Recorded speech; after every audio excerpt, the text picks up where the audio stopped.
Well, greetings. Welcome back to my channel. This is video 2, part 2 of my Q&A, and I had a little break and now I am back. I have a cup of tea. Tea always helps. So yeah, I don't know how long this video is going to go for. It just kind of goes for as long as it goes. Yeah. So let's get back into the Q&A. Next question. What is your favorite breakfast? I like scrambled eggs on toast. I like avocado smashed on toast with feta, with cracked pepper. I think olive oil makes life just so much better. I do enjoy yogurt. I've been getting back into yogurt a lot lately, and my probiotics, having like lots of nuts and seeds and berries. Eating properly for the start of the day really is the best way to start the day, particularly if you're really physically active. You need to fuel the fuck up. But back in my 20s when I was like stick thin and I used to smoke occasionally, so I'd have like a cigarette before I went to work or whatever, and that's just not a good thing for my body anymore. My body's more of like, my body's my temple. Let's put it this way. I don't eat a lot of shit food. I'll have a pizza every now and then, but yeah, I like to eat well. I do enjoy breakfast, and I come home from the pool and I'm starving. So yeah, there you go. Next question. You have mentioned that you are a Tarsem Singh fan. I have noticed a lot of the aesthetic in your work. What is it about his work that you're most drawn to, and why? Oh, thank you. That is such a compliment. Wow. Yeah, I am. So first of all, if you don't know, Tarsem Singh, he likes to pronounce it differently to how I'm saying it. I'm butchering it. I do apologize. He's a really famous director and has a very unique style. He is an Indian man, Indian descent, Indian director. And he did the film The Cell, and it's one of my all-time favorite films. I have mentioned that in a previous video. Actually, a lot of the concept artwork for my tarot deck, the Goliath Tarot, came from the film The Cell. Very Baroque, very kind of witchy and gothic. Obviously, my deck's in black and white, but what is it about? Let me go back. Hang on, I need to go back to the question. What was it? What is it about his work? Yeah, it's his bold use of color, and it's his use of storytelling in his visual elements. I find that his visuals are very exciting to look at. They're very provocative. And to me, that's what art's about. It's about storytelling. It is about emotion and evoking feelings. So when I see the start of the film, The Cell, and I hear the music, you could probably go on YouTube on here and find it. Just put in The Cell movie opening intro scene. That scene where Jennifer, what's her name? Oh my God, Jennifer Lopez is riding in on a horse, and then she gets off the horse and then she walks up towards this sand dune in this really beautiful kind of white swan dress, which was very reminiscent of of the Bjork. It's got Bjork vibes, if you know that dress that I'm talking about. And God, she does such a great job in that movie too. And she walks up the sand dune, and then the horse kind of turns to stone, and then she goes up the hill. And that start of that film with her on that horse, for me, it's everything that the Goliath tarot deck, I wanted it to be. And yeah, as an artist, I do borrow, like we all do. We all borrow from what inspires us, whether that's subconsciously or not. I tend, as an artist, to stay away from other people's work. I tend to not want to look at what they're up to. I do like to, from time to time, visually just scroll through Instagram. I follow a lot of artists on Instagram. I support a lot of other artists as well. It's very important that we do that. But yeah, because I feel like subconsciously it kind of like, I don't want my work to subconsciously look like their work. But yeah, I mean, the Hierophant card or the Hierophant, the Death card, there were a few cards in there that definitely had like a bit of a homage to Tarsem Singh. And he is such a cool dude. Like I've watched interviews with him, and the way that he approaches his craft and approaches his work, he's very easy to talk to.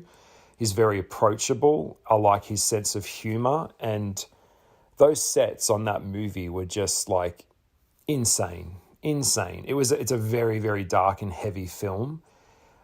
It's such a dope film. If you haven't seen the film The Cell, go check it out.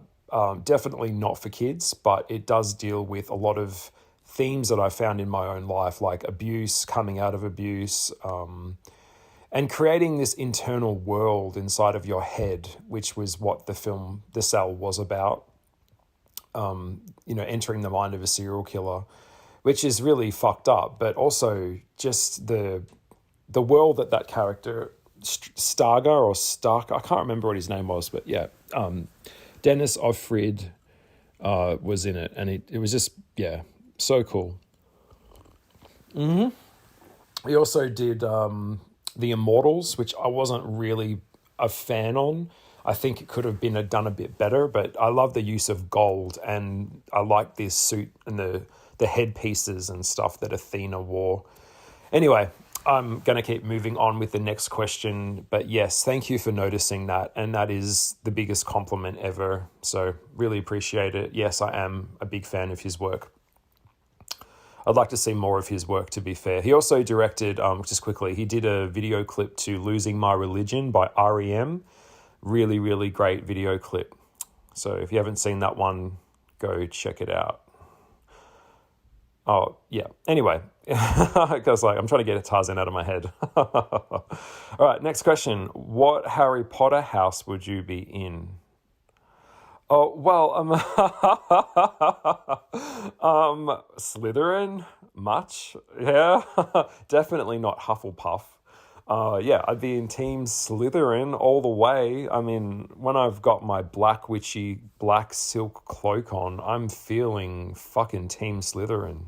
Yeah, that's a no-brainer. Next question. Can you cook? If so, what? Yeah, I can. And I was actually planning on doing a cooking class where I was going to go and do like a TAFE course, like 3 nights a week or 2 nights a week, not far from my house, on learning cooking and just advancing my skills in the kitchen, because it's always important that we do things that, get us out of our comfort zone. I'm very antisocial anyway, so like meeting new people and learning how to cook better, cooking is a really important skill to have. People ask me like, what's your advice on life? And I'm like, learn how to cook, learn how to fuck, learn how to keep your mouth shut. No, I'm kidding. I'm kidding. No, well, kind of. Anyway, yeah, happy wife, happy life. I don't know. No, I don't know. I'm just being silly. Yeah, I can do a roast. I can do a nice roast. I've been doing really nice, like, yummy food, like naughty food, like steak sandwiches, or I'll make like a really nice seafood linguine with like garlic and olive oil and cracked pepper, and I like to get in the kitchen. I've got to feel inspired, but I live on my own. So when you live on your own, you're not really going to be like cooking meals all the time. It's just exhausting. I could go down the shops and then I'd have to buy it, bring it home. It would cost more money to go down the shops, buy it, cook it, than it would just to walk into a restaurant. If you want to cook a fancy dinner, then you have to do the dishes after and all that. I mean, or you could just go down, go out and just buy it, which I do. I do a lot of takeaway. Anyway, yes, I would like to say I can cook. I don't know. You have to ask people around me. Ask people that know me. I don't know. That question's not for me. Okay, next question. Can you share your thoughts on money magic? Yeah, money magic. So crucial to anyone's life is, being able to support yourself. This is a really great question, really one of those questions that I need to do a video on, and I'm going to do a video on money magic. So please stick around on my channel because I will be tackling that. There's different, just generally summarizing that. Can you share your thoughts on money magic? Yeah. So, I mean, first of all, you're not going to get something you don't deserve, straight up. So that's why you're not going to get the numbers to the Tats Lotto. That's why I am psychic, I am a medium, I am a witch, I am privy to some, now emphasis on the word some, things that are happening in the world, that are taking place, things like that. But when it comes to personal gain, you have to do the heavy lifting. No one's going to do it for you. So I'd be more interested, and I would advise, if you're getting into money magic, that you actively work on using money magic or doing a spell for abundance to help build up a platform, build up your business, and that way you can do the handover. Because it's not going to work like the Tats Lotto, where you've got to get like, what is it, like 7 numbers or some shit, and then you've got to get 2 supplementary numbers, and and when you've got like, I know this Thursday it's 120 million Powerball in Australia. You have to get a lot of numbers, and what's the likelihood of that? So that's not a strategy. Tats Lotto, gambling is not a strategy. So I will say, when it comes to money magic, let me just have a sip of the tea and think about how I'm going to answer this more effectively. So there's different spells that you could do to, first of all, there's a spell that you need. I need something right now. I need money to pay a bill. I need $89 or whatever to pay this gas bill. And if I don't pay that gas bill, I'm going to be disconnected. So that's a very serious spell. That need is stronger than I need $1 million just because I want something. Like, that's not, so you've got to understand there's a difference between a need and a want. Okay, something a regular human male would want. I don't know. I'm so far from not being normal, so I I don't really know the psychology of a normie because I'm not. But it would probably be something really like a red Ferrari. A red Ferrari. So you're focusing on the red Ferrari. That's what you want. What you have to do, you have to become the vibration of that thing that you want. You have to become the Ferrari. And then you have to put a plan in action and start working towards actively creating that plan, which means that you're going to come up against 1,000,001 hurdles, like walls that you're going to have to overcome. And that's ultimately what magic is. It's about overcoming problems inside yourself. And when in the end, and I'm starting to realize that now at 36, the ripe age of 36, that a lot of the manifestation problems that I had was with my relationship to not believing that it was possible. So you have to really shorten the gap between what it is that you want to bring it to you. And if it is money, then it's just a number on a computer screen. It's they don't have like money like, like gold bullion in a bank out the back like in the Western days where you'd like rubbers and stuff and that you go to the bank and they have like a sheriff and shit. It's not like that. These days, like if someone made a mistake and accidentally put in one too many zeros on the end of your account, bang, you've got that money in your account. That's why shows like Mr. Robot were really good, because they talked about how the knock-on effect of how money works. Anyway, I'm getting sidetracked. All of money's connected. It's just an energy. So you have to understand how the energy works. First of all, when it comes to money magic, you have to clear any blocks that you have to money. So if you have, and this is something that really worries me about witches, a lot of them are great, they're talented at magic, but they have such a poor relationship with money. They are broke, they're living in some shithole, they can't get anything together, they can't get their money together, they can't get their financial life together. It's just an absolute shit show. Well, why? Why is that? Do you have a bad relationship with money? Learn how money works. Learn how the knock-on effect of money works. You have to change your attitude towards it. If you have a bad attitude towards money, I don't deserve it, or money's evil, well, you're telling the universe, I don't want money, money's evil, money don't come to me. And then you have to create ways to capture money, to bring that to you, like a pollen in a flower or something. Then there's different types of money spells. So there's the I need a bill to be paid now. Then there's the I need the Ferrari, which is a want. That's not really going to happen anytime soon. And then there's the more someone owes me money. I have money that is owed to me. I need to bring or recall money back to me that I'm claiming back to me. So there's all different ways. And then there's different ways where you can create a situation using magic to shift something out of your way, if you know what I mean, to bring money to you. So there's so many different variables and factors.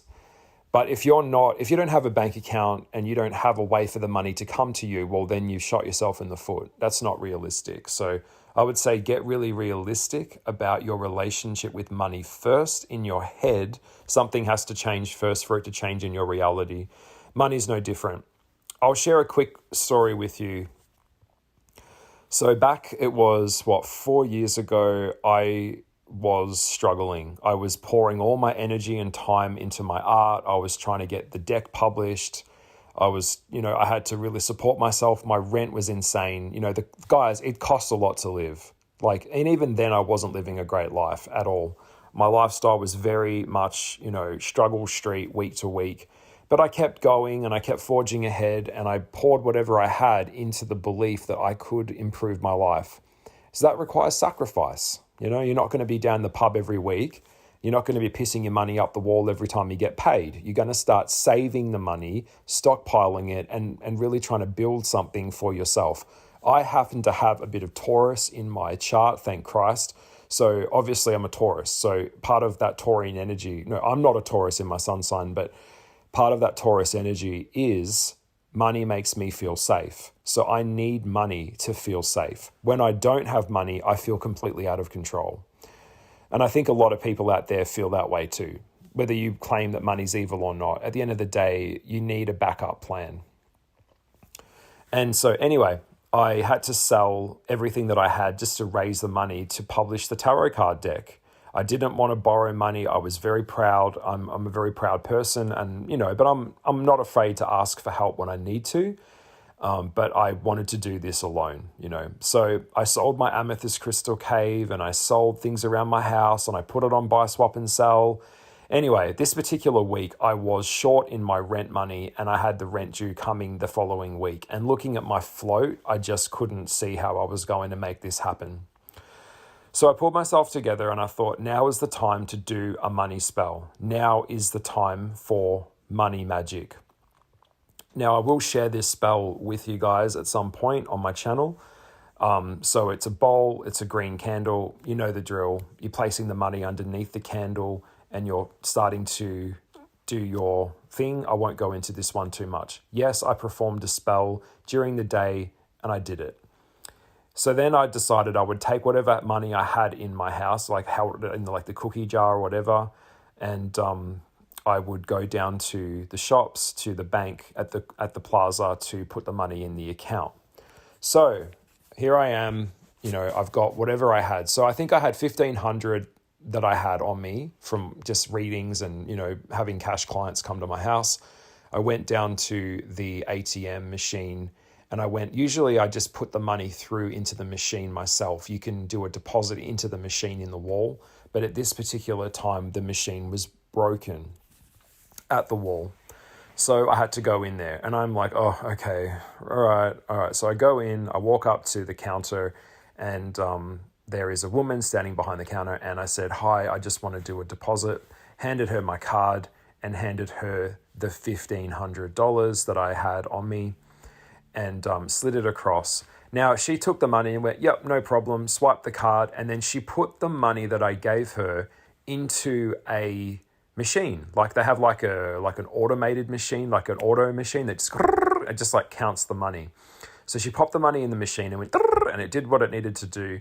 Anyway, so it's all good. She said, do you want a receipt for that? I said, no, that's fine, all good. I just trusted that she did it. I handed over the money and I thought nothing more of it. I'll go get something for lunch and then I'll bum around in the plaza and if you're listening, the plaza is a mall, you guys get that.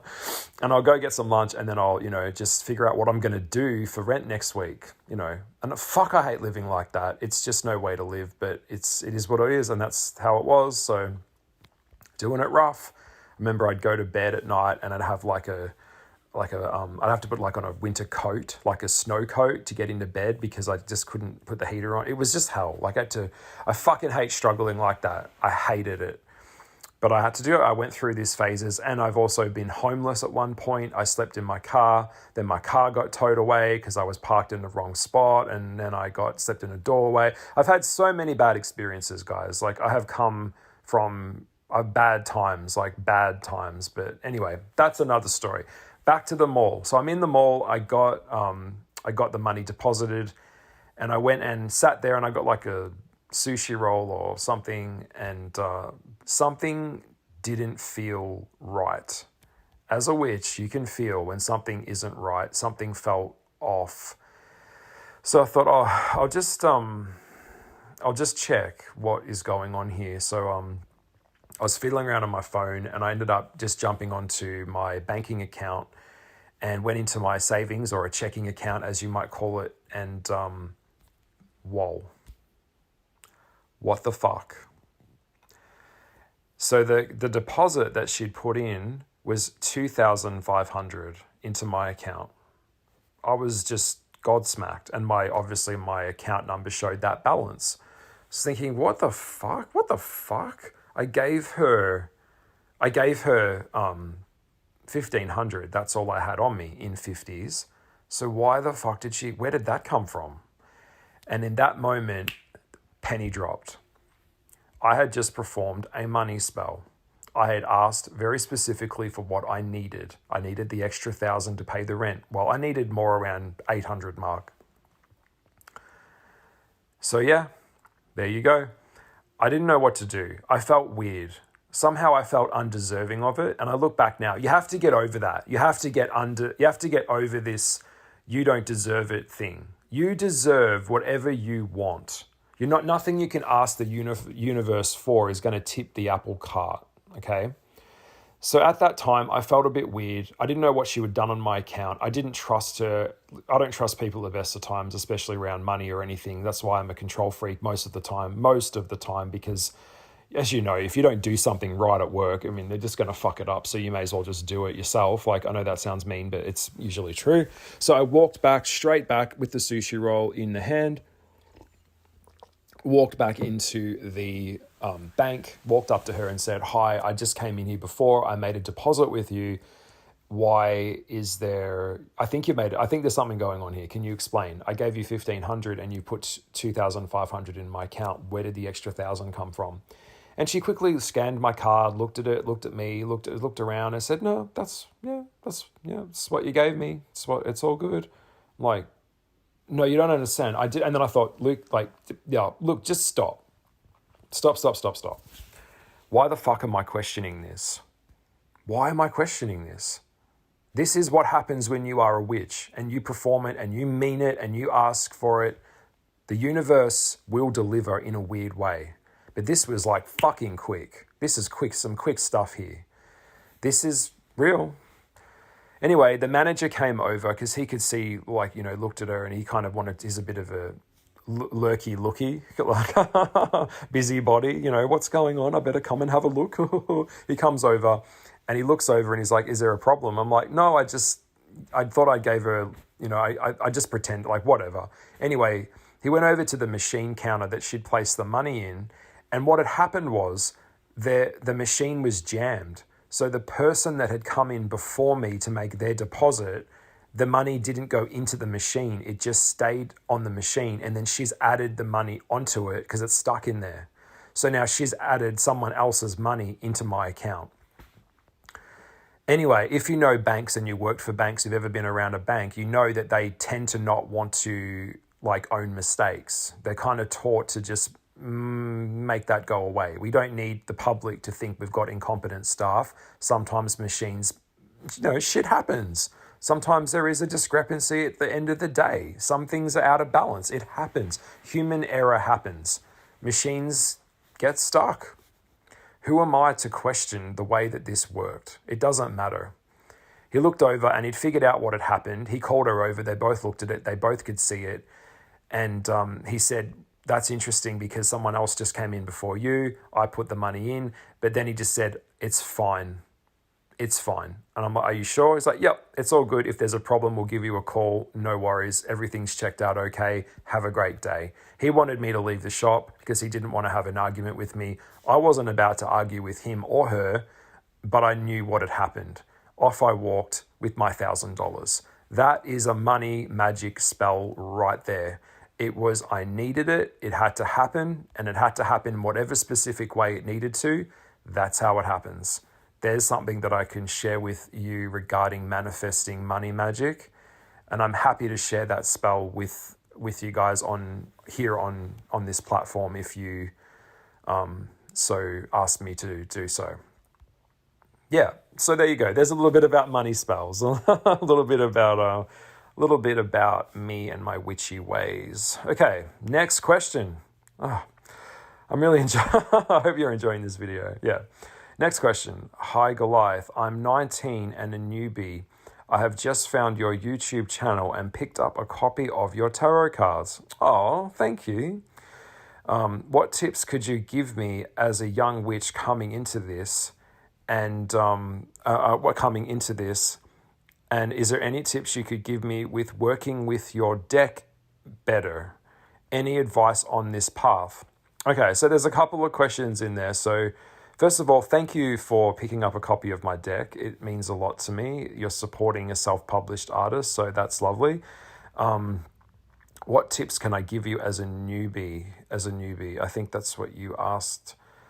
You're so young. Oh my God, you're so young. Welcome to the path. Welcome to the witchy world. I hope that you're a busy little witch. I don't understand the nuances of like how much experience you've got. I don't understand like how much, what have you done? Like other than watching YouTube videos or reading books, I don't know where your level is. So I'll just give it a general overall. So I would say you just need to do lots of experimenting. So just experiment and know that it is a long journey. It is a long haul. So it's something that you work on and you put in the effort, you make the effort. There'll probably be times where you question yourself, and that's totally cool. There'll be times where you don't feel like you want to be magical, and that's cool too, I would say. Look, there's so many umbrellas in the witchy world that you have to kind of find out who you are as you are. You're 19, so you're in some heavy duty years right there. So you've got a lot of change, a lot of things are happening around that age. But something's obviously pulled you to the craft, so that's great. Maybe you're a natural kind of witch. It depends on what kind of witch you want to be and what you want to do. I would say research the shit out of it and also get hands dirty, get into it. So if you've got a friend you can do it with, is probably even better. Maybe you'll bring a pizza, they'll bring a drink, and you'll learn more about certain things. I would say you got to start with the fundamentals. So starting with the fundamentals is learning the ABCs before you can spell a sentence or before you can write a paragraph. So it's really about learning about all of the elements. I would say there's so much free content out there now on the internet that when someone says, I don't know where to start, could you get any more lazy? It's free. It's all out there. So just do it. Just get on the internet, look it up, and then question it, research it. I would say give yourself a good year, at least a good year, to just kind of taste test at the smorgasbord. Pick and choose things that you like and things that you don't like. So, for example, I can't be on top of everything. There are parts of the craft that just don't interest me. I'm not interested in the Kabbalah. It doesn't really do much for me. There are other witches out there that are more advanced than me with that. So that's their thing. I like to make esoteric art. I like to make alchemical art, which is art that changes the way that you view it, the storytelling and that kind of thing. So I weave a lot of magic into my artwork and my practice when I'm making art as well. And that's my path, is creation. Some artists, some witchy people out there might be more into poetry. You know, I have a couple of friends that write really beautiful poems. So there's just so many, I don't know, there's so many things. Like, pick a thing that you want to do, follow it through, and if it doesn't feel right, well, then it probably isn't right. So move into a different direction and, yeah, just have fun with it. And yeah, but I will say, don't do anything that you don't feel comfortable with. So if it feels like it's out of your scope, then it's probably out of your scope. You know, you start off in increments. It's like anything. It's a learnt skill. Learning this craft is a learnt skill, and it takes, you know, dedication. And if you've got that and you put in the work, you'll start to see results. That's the best advice I could give you. Just go with what you feel, do what you feel called to do. But none of this sitting online watching people do it. You need to get into doing it. If you're really serious about it, you will get an atame, and you'll get a little cauldron maybe. You'll get the incense, you'll get the candles, you'll get your altar space set up. You know, working on your connection to spirit. That would probably be a good start. Okay, next question. And thank you, and good luck. Good luck. Yeah. Okay. Oh, anyway, next question. What qualities do you dislike most about someone, and why? Oh, God. That's easy. I hate ignorant people. Ignorant people annoy me. People that just, my way is right. You can't tell me what to do, kind of thing, in the way it's like, I'm always right, you're always wrong. I'm, you know, asserting myself over you. You know, even when I was back in the day, when I was in a group of witches, or even in a workplace, there's always someone who has to correct you and tell you, no, that's not right. That's not the way. That's not the answer. They're just trying to enforce their own way over you. There's more than one fucking way. So that already pisses me off. I don't like people that are dumb. So, you know, we don't all have the highest IQ. I get that. But at some point, you have to teach yourself. Like, you can go, there are tutorials on YouTube to teach you things. You can look it up, like search for knowledge. One of the questions that came through when I put the questions out there, asking for questions for this Q&A, was someone just wrote in, can you tell me if I'm clairvoyant or clairsentient? I need to know. It's like, don't even come to me with that level of shit. Okay, I will just laugh. That's laughable. Don't be lazy. Do the work. Learn, teach yourself. I can't tell you what you are. No one can tell you what you are. You have to be willing to know yourself, figure out who you are. No one can tell you that. So, you know, do the work. Are you clairvoyant? Are you clairsentient? I don't know. That requires your own due diligence and just working with that, what you have. Okay, developing it. You've got to do it yourself. I can't, like, that's just ridiculous. So yeah, people like that annoy me. That's what I dislike. Lazy. Don't be so lazy. Yeah, you can do it. Go and find out the answers for yourself. This whole sitting back and someone else will take care of me thing, I can't. Okay, next question. You mentioned that science and magic at some point have to merge. I found that statement fascinating. Can you expand on this, please? ? Yeah, I can. All right. So, hello. I know who wrote this one into me. Thank you. It's pretty much what I said to you last time. I'm going to do a video on this one as well. Science in itself is only the measurement of something. So we can only measure something from the tools that we have to measure with. So I would say that first. Secondly, when I say science and spirituality have to merge, it is true. And they kind of already have in a way. That experiment, the one with the shooting of the gun, from the bullet changes its energy, the way it moves when it's being observed. We know that just observing something energetically can change or alter the way it is. We know that. Also, the experiment with the rice, where they put the rice in the water, classic example. So we know how energy works. So science and magic or spirituality is about, there's something beyond just like conception. It's actually, believe it or not, to actually conceive a baby and to get a baby growing in a womb, it takes so many other things that scientists just can't understand. They can't understand that. And so that energy, the life force, it comes from somewhere. It comes from spirit. Some would say heaven, some would say God, whatever you choose to call it. Also, we know that when the human body dies at the time of death, I think it's like 10, 15 minutes afterwards, the human body loses, I think it's like 5 kilos, just suddenly drops. Suddenly there's a weight drop in the body as well. That's the spirit leaving the body.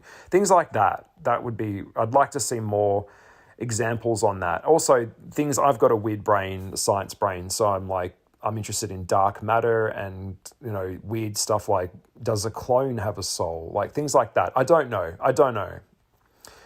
But it's interesting. It's so interesting. Yeah. Great questions. Okay, next question. Do you watch any paranormal TV shows like Ghost Hunters?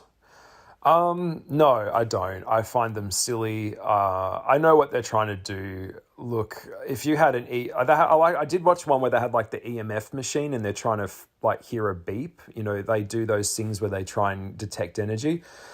I will say this: ghosts, spirits, energies, aliens, all this magical beings, they're all around you every day. If you could only see them, you would be shocked at how prevalent they are.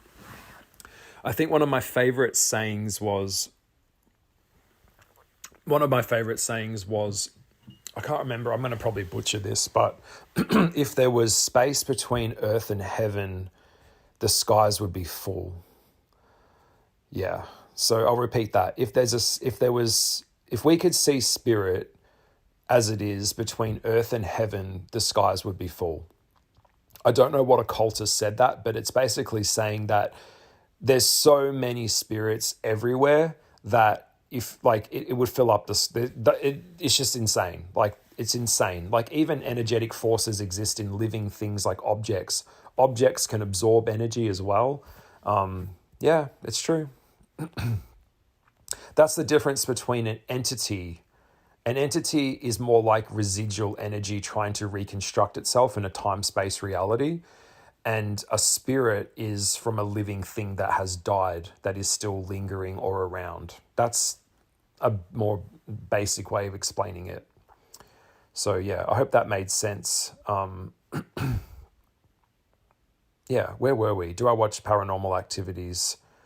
Do I watch paranormal TV shows? Yeah, it's a bit funny. It's just that whole thing where it's like trying to shock you, and some woman's like, and she's like, oh my God, and she's like carrying on. It makes good TV. Do I watch it? No. Next question.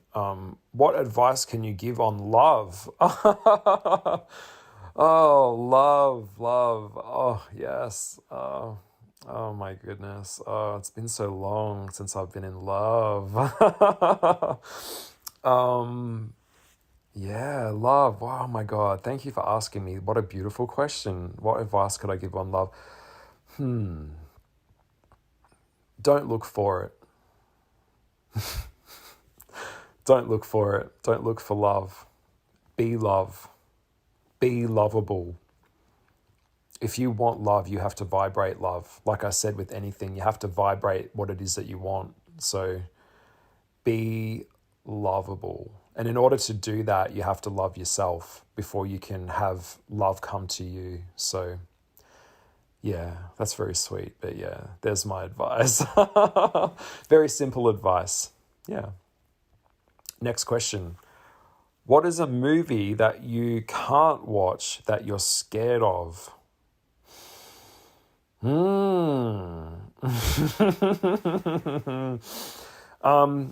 First of all, supernatural movies don't scare me, so I will say that. The real evil on this planet isn't deities and gods and demons. The real evil on this planet is the mind of man. That's the real evil. That's the real fucked up shit. So humans freak me out. Energies don't freak me out. I find all this stuff fascinating and interesting and weird. It's wonderful and weird. So yeah, I will say that. So anything that's over the top with gore, probably not for me, not really, not my thing. What scares me is psychological things. that have already happened on this planet. That scares me. What a human being can do to another human being. That is terrifying, stuff like that. Which is why I don't watch a lot of horror films, because I find them quite negative, and nothing really, it doesn't put me in a mindset of abundance and attraction and making me feel good. So I tend to stay away from them. I already know how hard the world is. I already know how fucked up it is. I know that. I know we've got concentration camps. There's 10 million people in China that no one talks about. We've got, child slavery. We've got, there's just so dark web. There's just so much dark shit out there. So movies don't scare me. Reality scares me. And and being on this path, I need to look at it. I need to understand it, and I do, but I don't want to sit in that. I don't actively want to, I don't want to fuck up myself with that. So I tend not to go there so much. A lot of the stuff that you see that's supernatural is all just heightened nonsense. And it is. And unfortunately, that's how the mainstream sees a lot of this stuff. And we get painted with that brush too. If you're into the occult, then you're a devil worshipper or some shit. Yeah, it's really limited thinking, and I can't. So back to the question. What movies? Yeah, okay, there was a movie that I can't watch, and it really head fucks me. I don't know why. I think it's part of my shadow work that I'm still kind of coming to terms with, which is a film called Girls Against Boys. I don't remember exactly the name of the director. I think it's Austin someone. I can't remember. I actually have chatted to one of the girls that starred in the film on Instagram before. We have chatted. She does some great work. I won't say her name. She's a really good actress, very, very talented. That film psychologically was about, in a roundabout kind of way, if you don't know the film, I won't give it away too much, but it was about a girl that was coming to terms with the world, and the world wasn't the way that she thought it was. And that was horrific. And it hit home, because in society, in life, there are hierarchical levels to humans and how we treat each other. If you haven't figured that out, let me break it down for you quickly. The world that we're living in is based on youth, wealth, race, beauty, social all these, I could go on and on, but it's got all these levels to it. So someone down at ground zero ain't going to be coming up to where the president is. Yeah, the president's probably busy and he's not interested. So it's I'm trying to go around this in a roundabout kind of way. That film is hardcore. It always was for me, and I won't say too much more about that film. Another film that I don't really want to watch ever again was a film that I saw. I actually went back. It was part of my shadow work. I wanted to go back and rewatch it, and I did last year. I was in lockdown. If you know, I did 18 months of lockdown. That's over nearly 2.5 years. It's nearly 2 years of lockdown in where I live in Melbourne, Australia. And a lot of that time was movies, and I wasn't feeling creative, and I was feeling terrible, like a slug. You couldn't go outside your house or you'd get arrested. It was 1 hour a day of exercise. Couldn't leave your house after 8 p.m. All this shit. That was hell. The movie is called The Strangers with Liv Tyler. You may have seen that one. It's based on a true story. That film psychologically is terrifying. It's all shot in real time. So it's the events that happened at that farmhouse and that girl that was in the house, and her experiences dealing with 3 strangers, just dollface, just showing up. And it was just shot really well. It's just an incredible film. And I grew up in the country. It's something that I wouldn't want to go through again. But I did rewatch it, and I was able to understand why it hit home so much. I won't go into that too much, because that's another rabbit hole. So I would say Girls Against Boys and the movie The Strangers, very hardcore films for me to watch. Things like Saw, that doesn't really do much for me. Next question. What other jobs would you have done and rather be doing? ? Oh God, I can't even define what I'm doing right now. I'm an artist. I don't know. I'm trying to make a kid's book. I don't know. Publish occult stuff. I don't know. Fuck. I would have probably been a swimming coach, because I like swimming. I like like coaching. I like training. I mean, I think there's a teacher in me somewhere. At one point, I thought I might have been a school teacher. But then I thought, nah. And then I wanted to be everything under the sun. I saw Jurassic Park and I wanted to be a paleontologist. And then I saw the movie Twister and I wanted to go to Kansas and go down Tornado Alley. Like, I've had so many different ideas that what I wanted to be. I don't know. I'm a big kid, but I'm an adult now. And I would have probably been either an actor or a director. Probably more director, to be fair. So I would have gone down the directing route and would have really enjoyed to do films. Yeah. I would have probably, that's probably the best answer I would say, is I would have gone down directing. What else? Next question. It would be really fun to do like a video clip directing. That would be really fun. Next question. What is your favorite Disney movie and why? Oh. My favorite Disney movie, I like The Lion King, but I think The Little Mermaid is probably my favorite. I love the Sea Witch, Ursula. I thought that was done really well. I love the voice actor that did that, Pat Carroll, I think her name is. She did a great job. Yeah, that was the best. Probably Aladdin's probably second best. So yeah, my favorite Disney movie, Little Mermaid. What was your favorite Disney villain? Oh. I like all of them. At one point, I actually did a series of Disney villains where I painted them and drew them in my own way. They're probably, if you scroll down my Instagram, you could probably see them. I did like Cruella de Vil, and I did Jafar. I did Hades from Hercules. Probably would be Jafar. Jafar's my favorite because the way that he was drawn and just the way that he talked, like, excellent work, Iago. On a scale of 1 to 10, you are 11. I probably butchered that, but yeah, I think Jafar was done very well. The ending where he became the red genie and he got all the power, and that was so cool. I love the animation of Aladdin, and Jafar was just like the evil advisor. Yeah. Next question.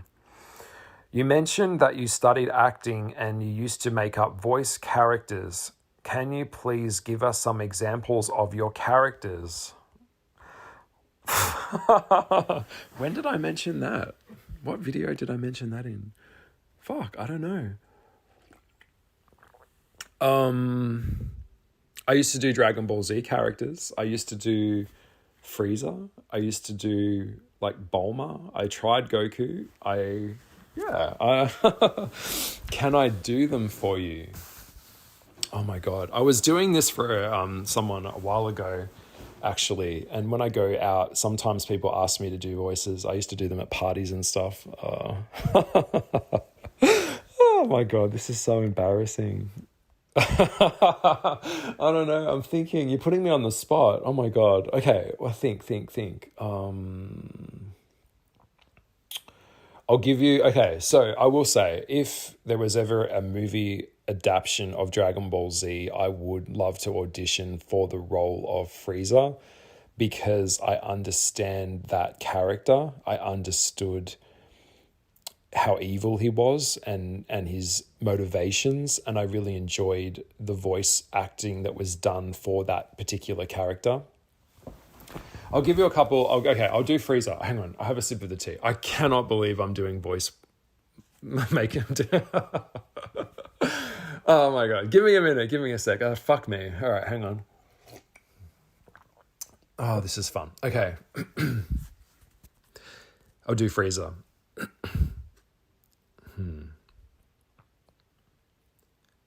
Since you have a little energy left, let me recommend a course of action. Beg for your life, just like your father did before he died. That's right, and he cried just like a big baby. It was really sad. I hope you like that one. I remember that line. I used to say it. I don't think that was my best work. Hang on, I'll do another one. Fuck. Hang on, I think I've got to think of another scene. Luckily, I've got a really good memory because I can remember this shit. Okay, this is a really good one. Frieza thinks that he's killed Goku, and he thinks that he's won. He thinks that he's victorious, and he has a moment where he talks. I can remember the dialogue. Oh shit! Just give me a minute.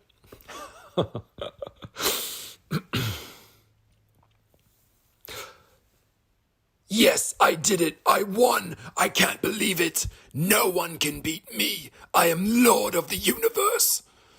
The sky, it's black. Time to get out of here. And I don't have enough energy to weather the explosion. Well, you fulfilled the legend, only to become a fresh batch of Super Saiyan soup. Oh my god. That was really hard on my throat. I'll do. Hang on, what's another one I know?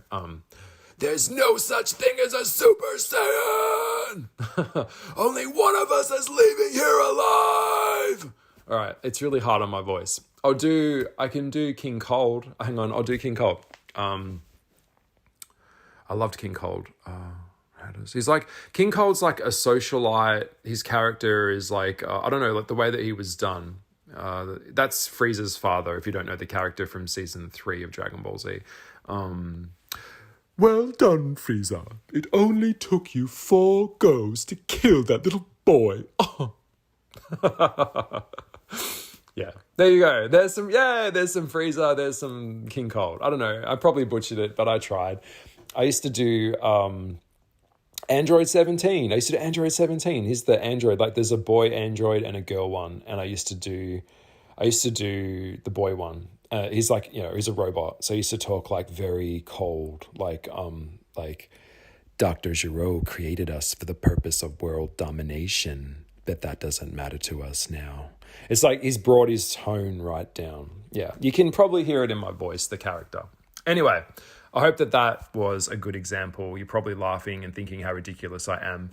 Yes, I'm a grown man doing Dragon Ball Z voices on a podcast. Yes, it's sad. Okay, next question. It's ridiculous. I love it, but it's ridiculous. Okay, next question. What makes a good story? Well, you need a problem to make a story. You need a problem. There's got to be a problem that the person has to overcome. So first of all, you need a problem. You need to take us on the journey with the character. So you need to make us feel like we care about the character. So that's probably a good start. A lot of films these days don't, and we don't know what the fuck's going on. And you need a problem that the villain creates or is part of. A good villain makes a good story, and you need a journey that they can work through the problem. So that's probably, and it would be even better, like as I've learned with my book that I'm working on now, if there is a resonance of truth in the story. So there's like a higher morale that's going on, like a higher lesson in the story. That's always a really good thing, because that's why Game of Thrones works so well, because it was taking a time period in a magical world and bringing it to relevant problems that we have here. Same with Dune. The best stories are things that we can resonate with. That's what makes them so powerful, because it feels so close to home. Yeah. Next question. What were you like as a teenager? Well, I was very shy. I didn't talk a lot. I was quiet a lot of the time. I was that kid that didn't go anywhere. I was bullied to the shit house, as most of us were. To the point where I was actually hung on a basketball court by a group of boys that had tied skipping ropes together. So that was a great experience in high school. What was I like? I don't know. I was into art. I'd be in the library. Yeah, I was in the library. I was always looking at art and studying, and even in high school I was like reading into the occult, and I had got my hands on a lot of Aleister Crowley work. I was like Team Slytherin at school, but I was very quiet. I was a very smooth operator, so you didn't really know my thought processes, I guess. I guess that's how I would see it. Yeah. Next question. What tips can you give a young witch? don't stop. Don't stop. Just keep going. That's the best advice. I think I answered that question earlier with the question that someone else asked me. So yeah, go back, refer to that other question. That's same as what I said for that one. Okay, next question. Reincarnation. What do you feel is an important aspect of reincarnation that is widely misunderstood and not talked about as much as it should be? Wow, that's a deep one. Deep. I'm going to really get really general with this one because I'm going to do a video on reincarnation and what I think happens in the death experience. I would say the most misunderstood thing about it is that it happens, is that it's real. I remember some of my past lives.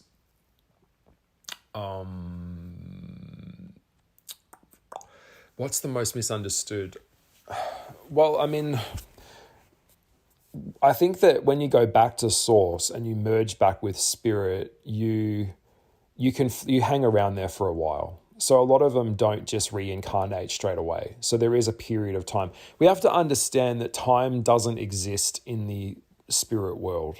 When you've merged back to source, things like money and energy and stuff like that, that's not a problem on the other side. And that's a very hard concept for a human to grasp because we have nothing as a reference point to grasp that on.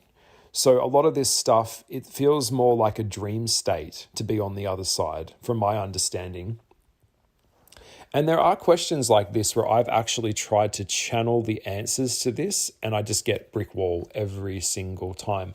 Sometimes I'm being a very mischievous little witch. I'm always looking for things like this. It was interesting because one of them, I was told a few years ago, a very highly Googled question was, how do I not reincarnate again back into this earth plane?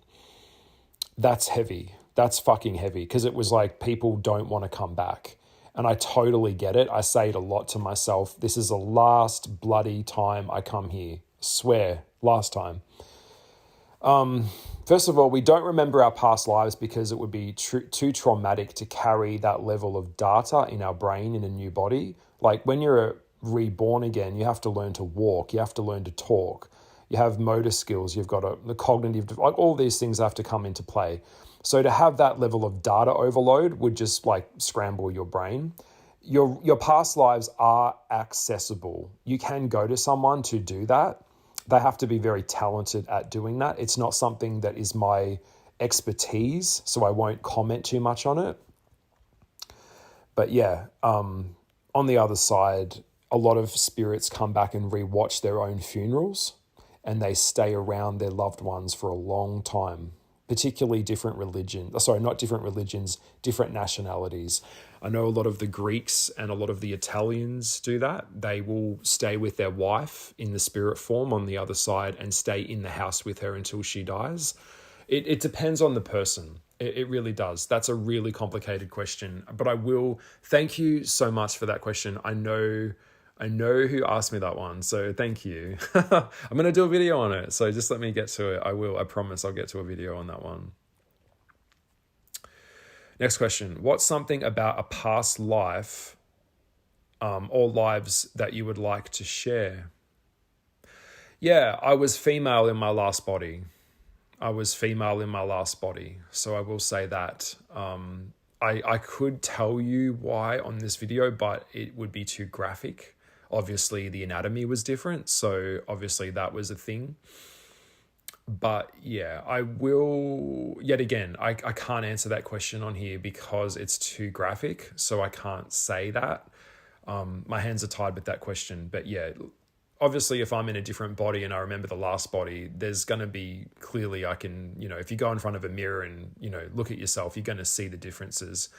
Also, another thing which I think is interesting, in some cases, a lot of birthmarks were actually like shrapnel from the war, or they were a lot of, that was the point of origin of something that killed the last body that you were in. And I think there's some truth to that. Around the time that the wars happened, Second World War, First World War, a lot of babies started getting born with birthmarks all over their bodies, like over their face, over their head, always around an area of their body that if that's, because that's where the bomb blast went off, that's where the bullet went, that's da-da-da-da. So that was really interesting. There is some truth to that for sure, absolutely.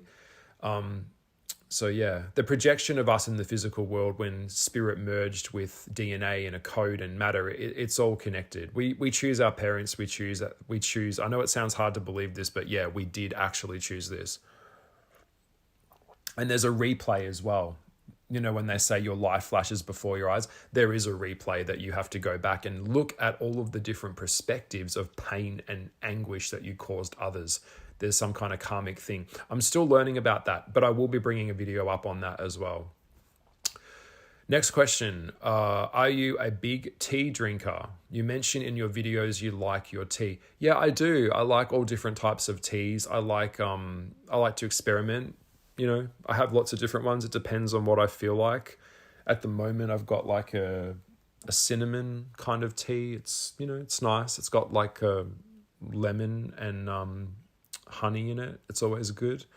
I've got an orange tea, English tea. I don't know. I feel like I was English. I was English in a past life.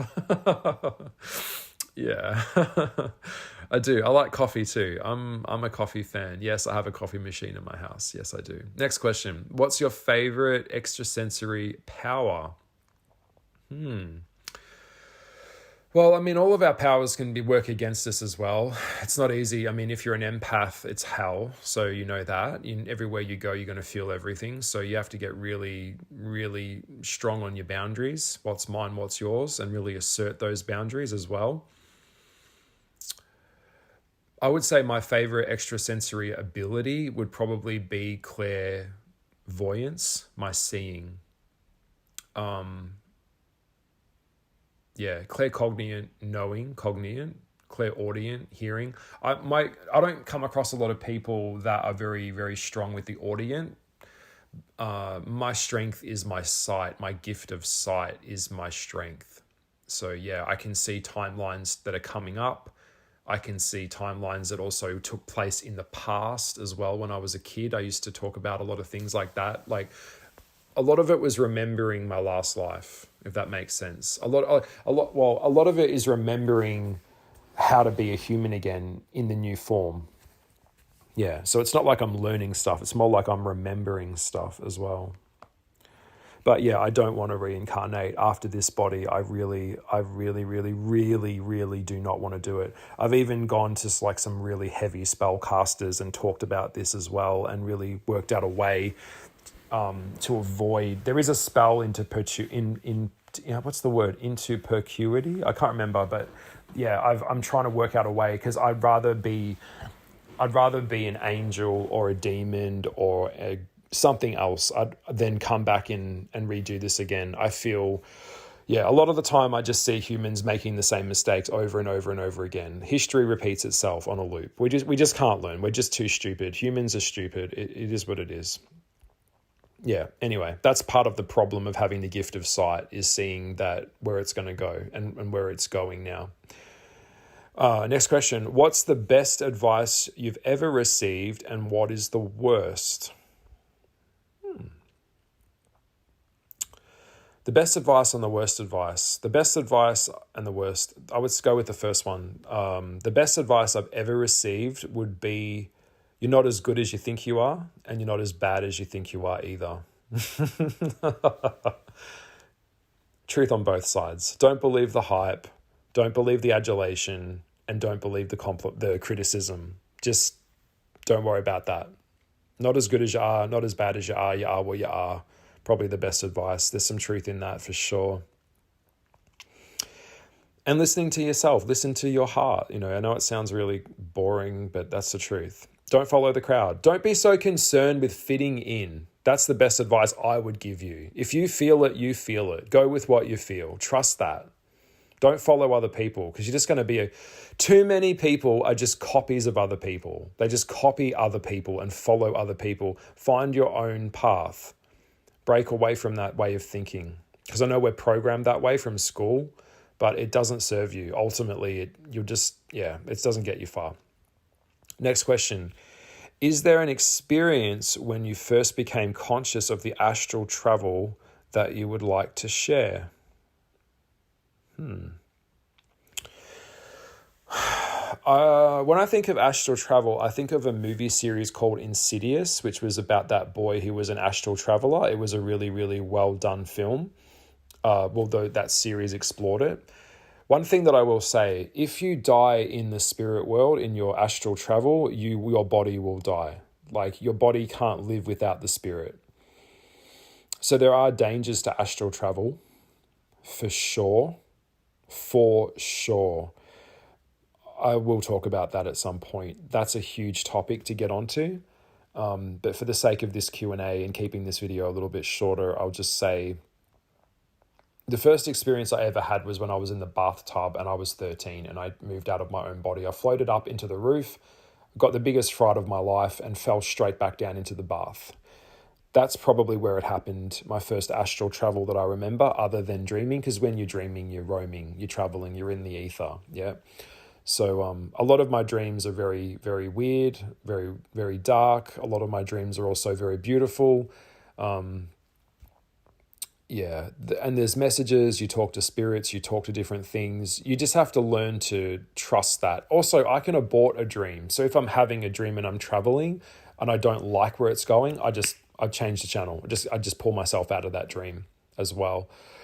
So much to unpack in that one. That was my first experience there, probably because of the weightlessness of the water, maybe. I don't know. I've often wondered that. Not sure.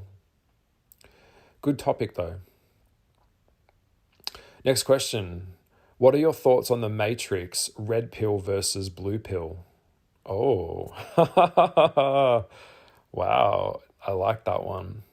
Well, let's look at the Matrix quickly. That film was about being unplugged. That film was really about people that were just like completely innately plugged into a system they're hopelessly dependent on. And that movie was really one of the first films that came out that really had a very strong spiritual interplay. And I feel like that movie was a game changer because it was like, is this reality real? Are we in some kind of tank floating around in goo with like a tube down our throat?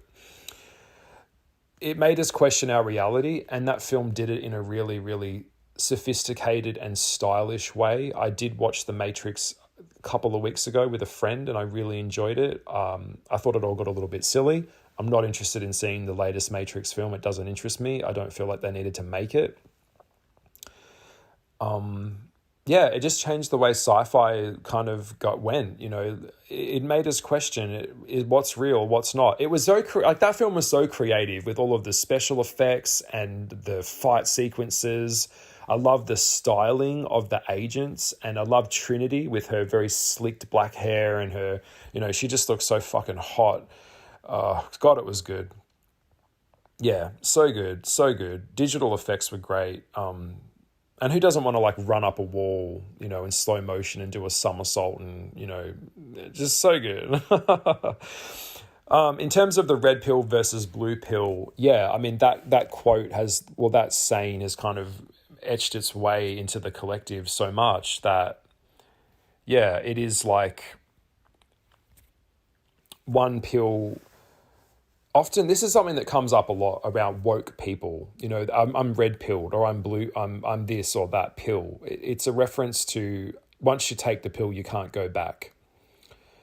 And that is true. And that's one of the biggest problems that I'm facing now in my life. And it is very upsetting. And this is not an egotistical thing. But you see what happens here, if you're a Sag, you're a Gemini, and you really want to go further and higher and higher and higher, the higher that you go outside of this world in terms of is the distance that gets between you and other people. So I don't know how else to word that. I think you guys get where I'm going with that. I don't want to be mean about it, but there are people that are completely asleep. Most people are asleep. the world is built on sleep, people being asleep and keeping you asleep. That's what television and media and all of this bullshit and all of the traps of the trappings of capitalism, being on that, you're a hamster on a wheel, you go to work, you go 9 to 5. You're not taught to question your reality. You're not taught anything else. You're not taught to think critically. You're not, so that in itself is asleep. That is asleep. You're in this other world that's not really in the real world. You've checked out and you don't, but the problem is you don't even know it. And now you've been subscribed to that narrative for so long that you can't get out, and you'll defend it. You'll die to defend the narrative that you've been, subscribed your whole life. Would I take the red pill? Yes, of course I would. Who wouldn't? But I do respect people that, and I mentioned that in my video where I talked about in the telling the truth video. Yes, it's important to tell the truth. Yes, it is important. But ultimately, in some cases, we should not be telling the truth to people that are not mentally able to comprehend truth. We should never do that. It can be very, very dangerous to do that because they don't have the tools to cope with reality. That's why they've created the bubble. But the bubble will become the problem. Yeah. It goes without saying. So, yeah. You have to be so careful. Even some of these things that I'm saying now could freak someone out. Because they can't, anything outside of that. People like to put themselves in boxes or put other people in boxes with labels and stuff. So when you put someone in a box or you put yourself in a box, it's like you're limiting how far you can see outside of the box. So if you've been in that box for so long, it's too hard for you to just relearn and start all over again. And that's, I think Morpheus says that to Neo in the movie, The Matrix. You can't, after a certain age, we just stop offering the red pill because it's just too late for you. We don't have time to get you back up to speed of what's actually going on here. Yeah. I need to do another video on that one. Oh, there's so many good video topics. Oh my God. Okay, next question. Where are we at? Thoughts on the blue pill, red pill. What's the best advice? Yep, did that one. What is your favorite Pokemon? Oh, Well, it's not Pikachu, although I did like Pikachu. I think he's really cute, or she's really cute. I don't know what Pikachu's gender is. Pika, Pika, Pika, Pika. Yeah. Pikachu. I like Squirtle. Squirtle's my favorite. Squirtle. I love how the Pokemon only say their own names. It's so cute. They only say their own names. Oh, it's so good. Yeah, I'm Squirtle because I like water. So yeah, I'm Squirtle. That's my favorite Pokemon. Pokemon was a little bit after my time, so I didn't really get into it too much because I was a bit on the older side for that. But I did get the Game Boy. I had the Game Boy, the red version of the little Game Boy. So when I was on pool deck and I used to be swimming, I used to play the Game Boy and stuff. Yeah. Next question. How big are your feet? I am a size 11 in USA. There you go. Don't know what my size is in the UK. I don't know, but that's my size. Next question. What would you say to your younger self? Oh, wow.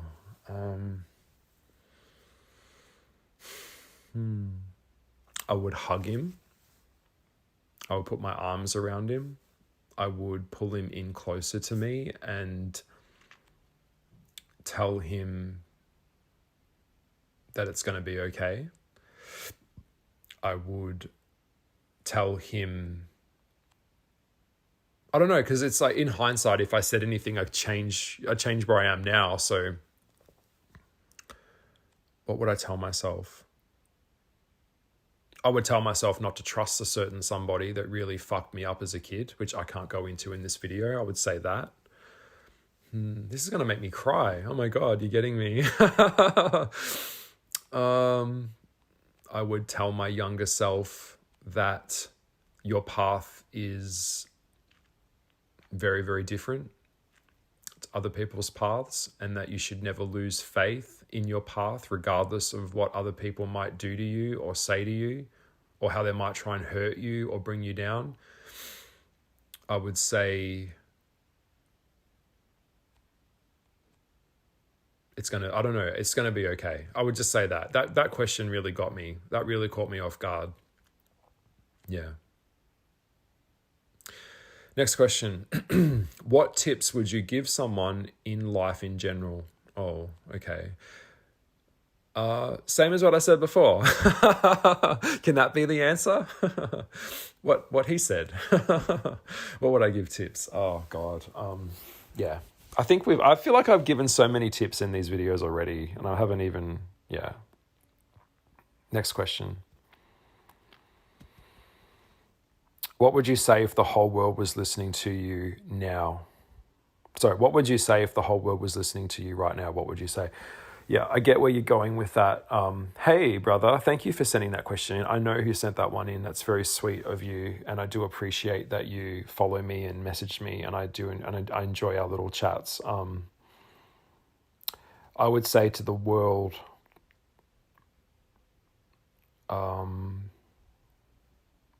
be patient.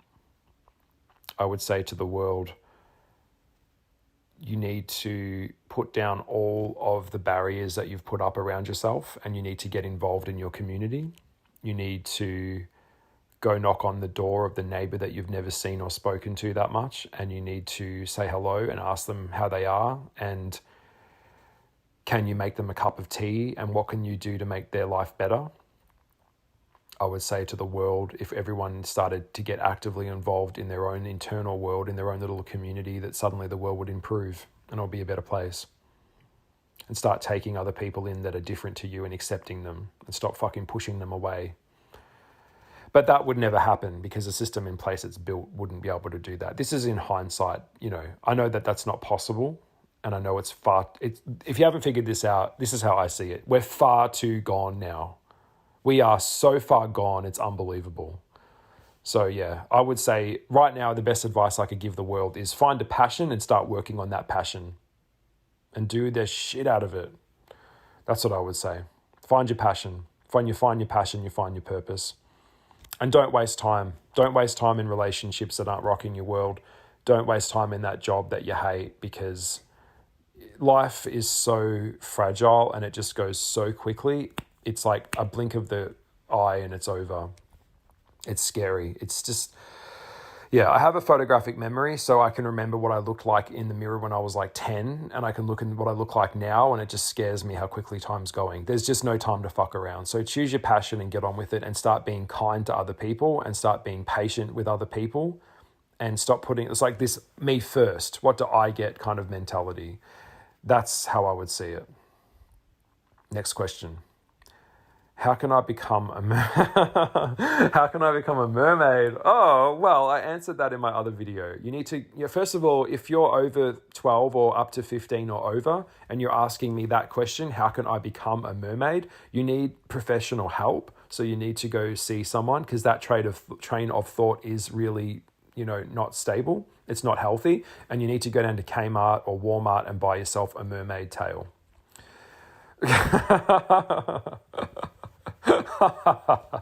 It still gets me every time, that one. Okay, next question. Hi, Goliath. I want to practice the dark arts, but I'm scared of the repercussions. What do you think about that?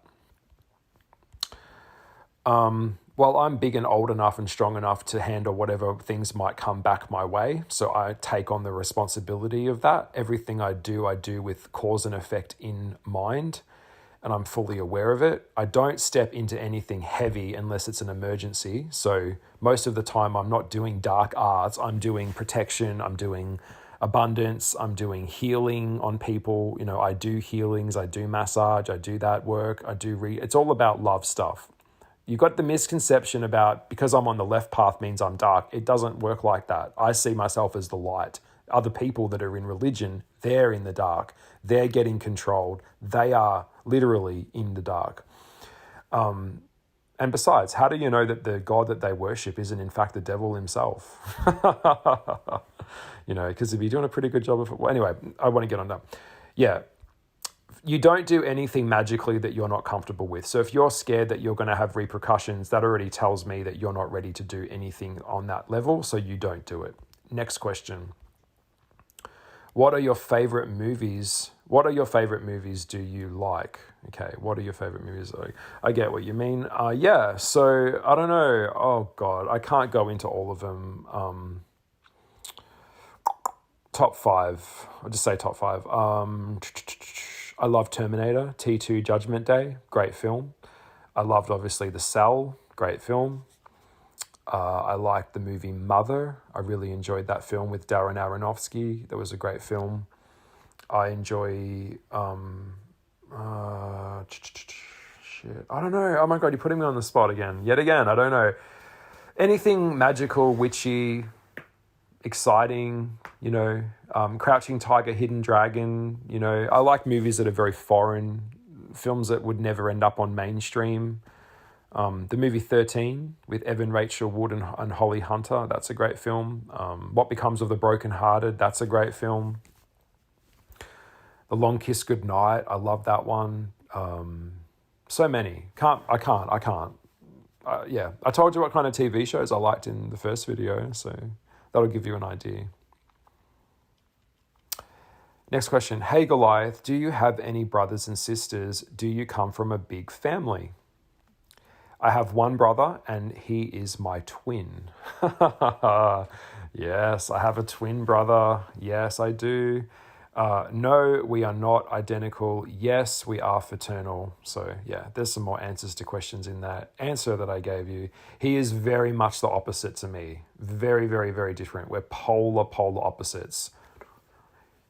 Yeah, he's like east, I'm west. I'm the Wicked Witch of the West. Yeah. Yeah.